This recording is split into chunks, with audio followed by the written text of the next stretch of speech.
In our leading story this evening, AMCU President Joseph Mathunjwa says the deaths of 5 mine workers at the Sibanye-Stillwater mine could have been avoided if the company had respect for lives. He says the mining company has become a killing field for black miners. Mathunjwa said AMCU will continue persuading mining companies to adhere to the Mine and Safety Health Act. His comments come after Sibanye recovered a 5th body of the miners who went missing underground on Monday. The deaths bring the number of fatalities to 20 this year alone. Sibanye-Stillwater's mine has been widely criticized for its seemingly lax safety standards. I can confirm that the 5th colleague has been recovered and brought to surface in the early hours of this morning. Unfortunately, he was found deceased. The rescue efforts obviously have been ongoing since Monday, and I think yesterday, since then, the teams had been working tirelessly. So we're quite saddened by the turn of events, and we want to send our condolences to the families, but to also thank the proto teams from all over that had been working tirelessly to bring us to the conclusion of this rescue effort. Well, the director of the Cadets Financial Services, Peter Major, is joining us to respond to some of the Sibanye-Stillwater's matters that are currently underway. A very good day to you and thank you for joining us. First of all, what is your initial reaction to the discovery of the 5th miner at Sibanye-Stillwater? My initial reaction? Well, whenever you have a tragedy, how did it happen? Who's responsible? How are we going to prevent it in the future? So let's start with responsibility. When people die, you can't have a more tragic circumstance than that. You can't have a more tragic result. How did these people die? A mine is a huge place. Were they in the right place? Who was their supervisor? Who was leading these men there? And what mission, what objective were they on? I can rattle off questions here for 30 minutes and probably not cover all the ones that the authorities are asking now and that mine management is asking now. And as we all know, the most important person responsible for each of us is ourselves. It doesn't mean our boss isn't responsible. It doesn't mean government's not responsible. Not at all. But it means we have to take the most responsibility for ourselves. That's why education is so important. I have very few details of what's caused these 5 men to be in an area that sounds like it was dangerous, sounds like it was very unused, hadn't been entered in a long time. So the questions I'm asking now, I know are being asked by all the authorities and all the mine managers. Another issue is safety standards at Sibanye mines. They have been questioned. In your view, should executives actually also be held accountable for this? Without a doubt, the first person held accountable is the general manager of the mine. Now, is he more responsible than the managing director? It's hard to say. That can be argued in court. But I've been working in South African mining since 1982. And I remember in 82, 83, 84, every time there's a fatality, the general manager had to go to court. So like a general in an army, anybody killed in a war, anybody killed in an army, the general takes responsibility. But then during the investigation, they'll find out where in the chain of command did somebody go wrong. And so, yes, the general manager of Kloof, he is being held accountable for this, and he has to justify all his actions that led up to it and following. And they'll go down the chain of command. Who are these men reporting to? Who decided they should go to that section? Is it middle management? Is it lower management? Was it the general manager himself? As I said, you can't just have a witch hunt or a Twitter contest and allocate responsibility without investigating the matter thoroughly. I just want to engage some more guests that we have. One in studio who is Mr. Joseph Muntisetse, the NUM Deputy President. Good evening to you. Thank you so much for joining us. Yeah, good evening, and good evening to the viewers of Afro World. Yes, Afro World View. We are also joined via backpack by Sahlulele Luzipo, the chairperson of the Portfolio Committee on Mineral Resources. Good evening to you as well, and thank you for joining us this evening. Let me start in studio with you, Mr. Joseph. Your reaction as a union of mine workers specifically. What is your feeling? I mean, what 20 people now that have passed on in one mining company alone? Well, thank you very much for the question. I think since the emergency of this company called Sibanye, which actually is a break away from coal fields. Coal fields is still operating at an operation called South Deep, and there are no accidents of such. But Sibanye, it is very clear that it lapses everything which is concerned about safety. For these mine workers, it is very clear that they were slaughtered. Actually, as NUM, we are calling it corporate murder. These people have been murdered by the company due to the fact that where they have gone, which there is no ventilation which take oxygen, the place was supposed to be sealed with a wall that no one can go over there. As to why there was no wall that was put there, because it's a methane that site, is the responsibility of the company. Now, our position is very clear that the CEO of this company must take responsibility of the death of these mine workers. And let's just include you, Mr. Luzipo, as well, just representing the Portfolio Committee. In terms of accountability, how much responsibility falls on the Department of Mineral Resources? Because I know that they do account to you as a Portfolio Committee. Look, I think there is, but what we should avoid is a situation where we make as if people can act in an irresponsible manner and then we go and look for faults on the other thing. The only thing that we think is that as the department has got an executive responsibility to protect the lives of those mine workers, surely together with ourselves as legislators, we have to look at what are the weaknesses in terms of the regulations that we have. And if it requires that we tighten up and do unusual things, I think we must be prepared to do so. But just quickly, one of the things I think it's important to deal with this question is that we shouldn't look at the 5 workers that have passed away. If we are looking at that 5, we must ask a question, what do we do? What do we say about the 15 that has passed on again? Surely it will be different reasons where these incidences are happening, simply because there is no commitment to address serious issues of mine health and safety. I may not disagree with those that are doing research work, but the fact of the matter is that this is a complete act of negligence and bad attitude when it comes to mine health and safety. I wouldn't say also the CEO should take responsibility. I would think that if he's a responsible person, by now he would have tendered his resignation. The last thing is that surely when we give a license, you give a license to individuals that want to do the mining. Therefore, what I think the minister has to consider is to stop engaging with the executives that are employees themselves of the company and deal with the people that are given ownership of the mine. And in this case, it's the shareholders. Then they must be able to say when they earn dividends, what do they say earning dividends over the dead bodies of mine workers? And I think that's the issue that we need to be very brutal and frank about. As you want to actually respond to that, Mr. Joseph. No, Comrade Luzipo is clearly right. I mean, in the mining industry, where safety is observed, the CEO makes the general manager, the mine manager, the section manager to be accountable. I'm speaking from experience as a mine worker. I've been working for more than 20 years underground at Val Reef's operation in Klerksdorp. In 1996, there was an accident which killed 6 people. Bobby Gosel was CEO of the company, Anglo American. He fired Mr. McFarlane, who was CEO there. He fired him. He brought in Mr. Danny Spies from Free State to come to be a general manager. Mr. Spies made sure that every day he went underground, and if he found a place that is not according to standard, the mine manager, the section manager will be suspended. Therefore, the hierarchy of management knew very well that any mistake will cost them their jobs. Yes. So they were very strict in safety. We spent 7 years without a fatality.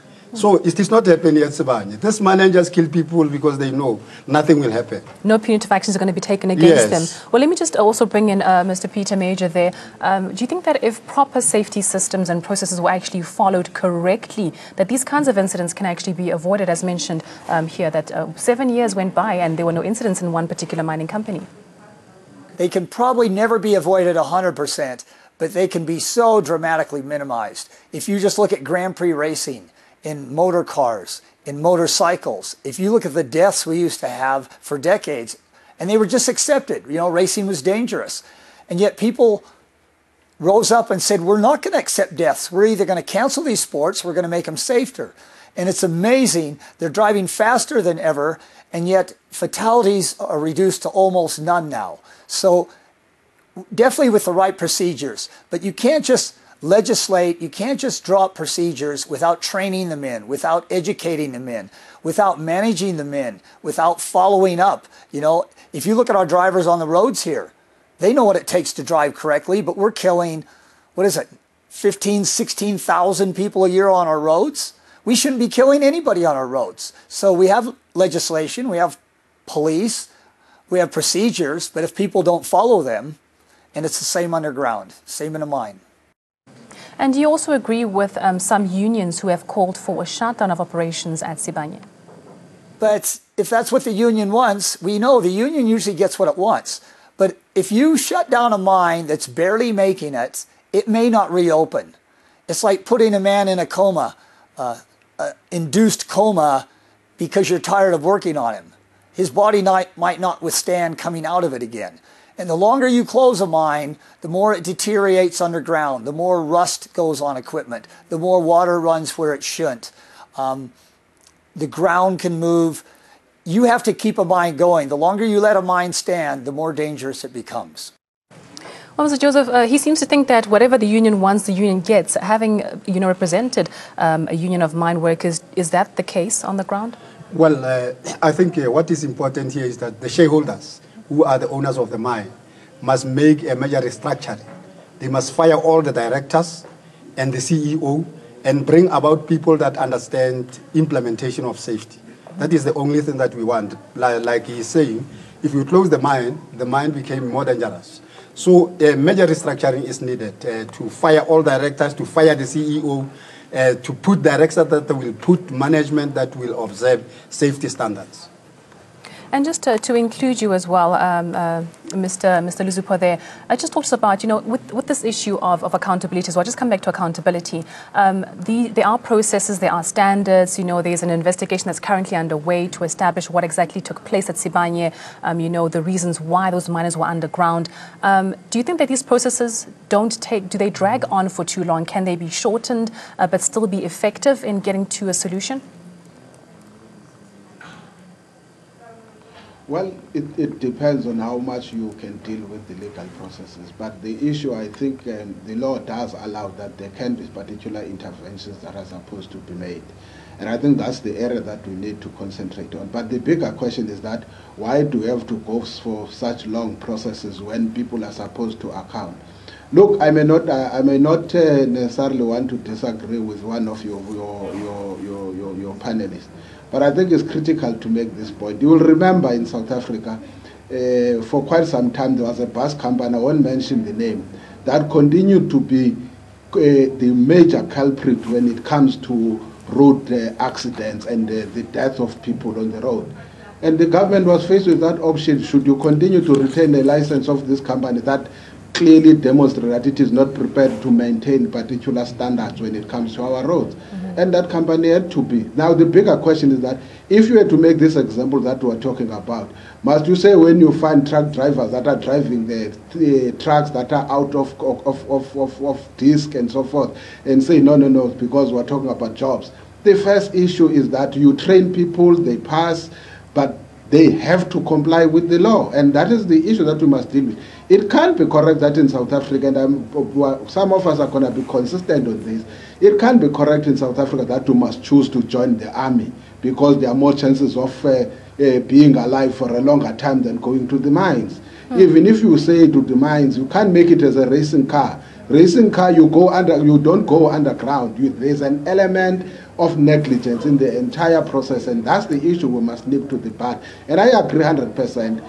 There must be something conditional that is attached to the licenses that are granted, so that those shareholders can not only be prepared to benefit out of the dividends that are paid, regardless of what is the track record when it comes to mine health and safety. There has to be a balance of mine health and safety and the levels of profit margin, so that they make the test to those that they give even bonuses. Whether should you get a bonus when you have killed 10 people in 2 months, we are making it as if it's 20. Of that 20, is 10 people in 2 months by one company.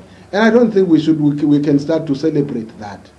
It's very true. This issue of training is coming up quite frequently. Do you think that there should be more focus then on training for the miners themselves, training for the supervisors, training for inspectors as well, and also for the mine workers knowing that they have the right to say, no, I will not go down that shaft because it's not safe? Well, of course, training is something that is acceptable every time. But I think in this case, we can't speak about training, lack of training as one of the issues. You see, these mine workers were led by the chief boss. A chief boss is a well-educated person in terms of mine laws pertaining to safety. Now, where he led the workers, he can't just go there without instruction from mine captain, you know. He was instructed by mine captain, and mine captain can't do that without instruction from the section manager and the mine manager. So here, it's not about training. It is about the decision which is bad made by a corporate. If there is training that is needed, it will be needed from the CEO. From the CEO to understand that he must implement the laws. But in this case, we are not recommending training for management. We are recommending a reshuffle of the whole management team, including directors, so that you can put people that will be serious about implementation of safety laws. And what about the mine workers? I mean, I know that you mentioned that they were led by their supervisor to go to that mine, the area that actually was abandoned. Why didn't they refuse? I mean, they've passed on. Unfortunately, we can't ask them, but why didn't they say no? No, thank you very much for that. Mine workers, every time, safety is a key in our agenda of the National Union of Mine Workers. When we held a mass meeting, I'm coming from a mass meeting now at Kluof, where the accident has happened. The first item in the agenda always will be the safety standard underground. But the problem is that there's intimidation for mine workers. You'll understand mine workers are migrant workers, are coming from far to come to make means of getting something for their children. As I'm speaking to you, there's a section which has been suspended, which was working there. We still want to know what has happened. The mine captain of that section, the chief boss, and the whole gang has been suspended. Whether these people were suspended because they refused to do what the chief boss has done, we don't know. So such intimidation is the one that makes mine workers to be scared when they are led by a supervisor to go to a place because he knows that you'll be killed. Yes. I myself, I was not supposed to be alive now. You know, in 1996, such happened. While I was in the face cleaning, I was a mine assistant. I saw a black water coming out of the hole. I told the supervisor that this place, it has a methane. The supervisor told me that if I don't want to work, I must go. Then I went away. I told the miner at the waiting place. He said, if you don't want to work, go. I go. While I was at the hostel sleeping, somebody came to me and said, you are needed by mine captain. I went there to mine captain. As I reached the office of mine captain, there were a lot of ambulances there. Yeah. When machine drillers started to drill, that method blast, and 4 people died. So you would have been the in first person. 1996, I would have been dead today. You see? So this kind of intimidation, not everybody has that guts. To say no. To say no. That means that those people actually wanted to say no. They could feel that, you know, they shouldn't go down there, but because they weren't as bold as you were, they actually went down there and lost their lives. Yes. So indeed, like that, the boldness and putting your foot down and thinking of your life first and your rights is actually a bit of an important situation. Just, let me just pose this question to Mr. Peter Major. The issue of inspectors, do you think that sending inspectors to ensure more accountability actually will ensure rather more accountability if inspectors are sent more often to these different mining sites to check for safety and security measures are being complied with?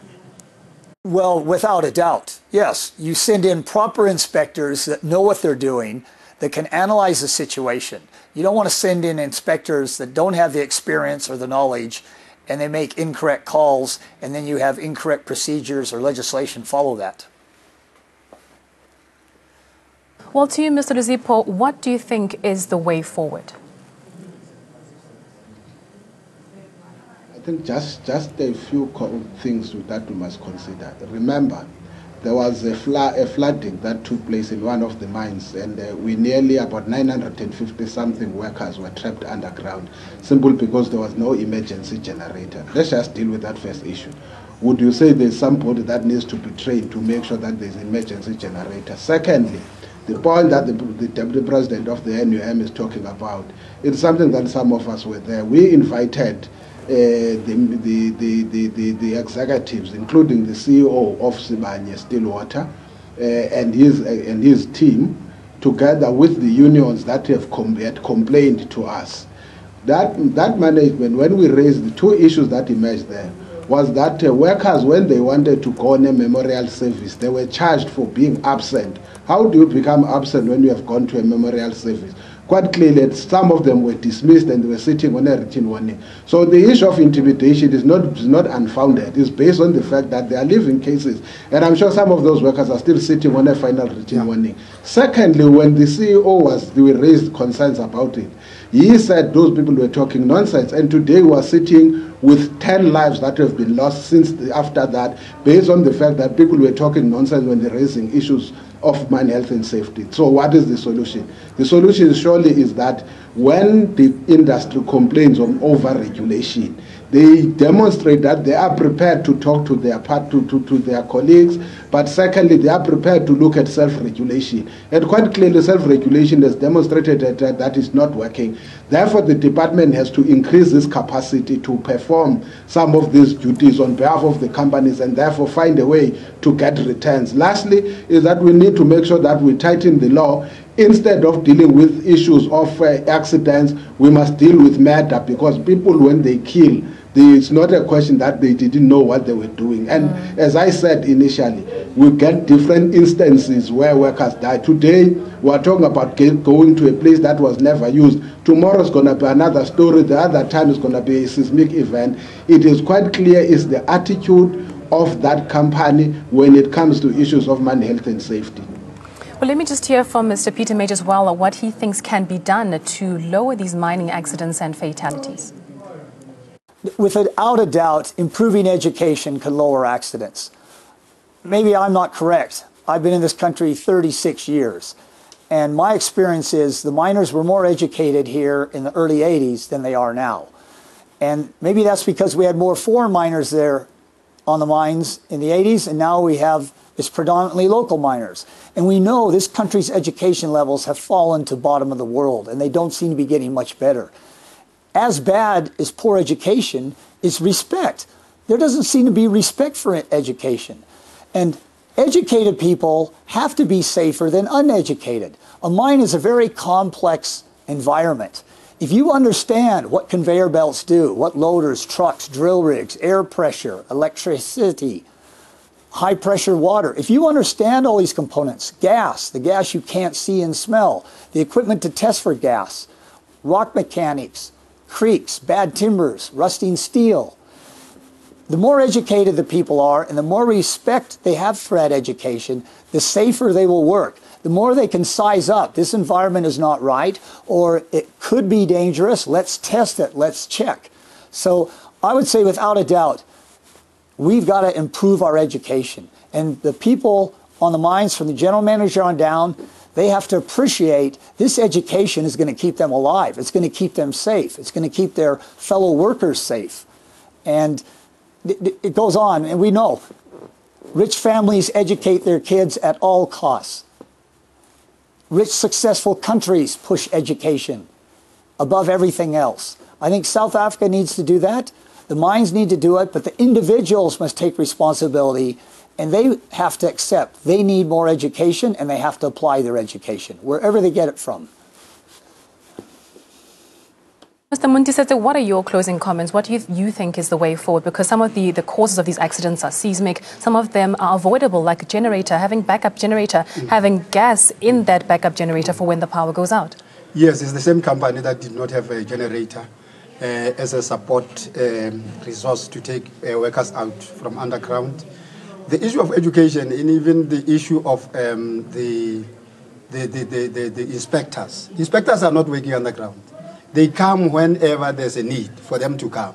So I don't think here we can stress the issue of education of the inspectors. And again, cases of genocide in the mining has reduced since 1994, not because of education, but because of the laws that the government has put in place to try to curb the genocide in the mining industry.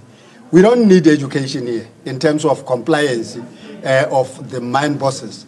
We need here to amend the law, as Comrade Luzipo has said, to make sure that the executive take responsibility of killing people in the mine. That's the bottom line. Well, Mr. Luzipo, your closing comments? Look, the first issue I want to say is that we have asked the Department of Mineral Resources to bring forth the Mine Health and Safety Amendment Bill so that we can deal with these issues. And I made an example. I said, if it means we must put there something that says workers are in.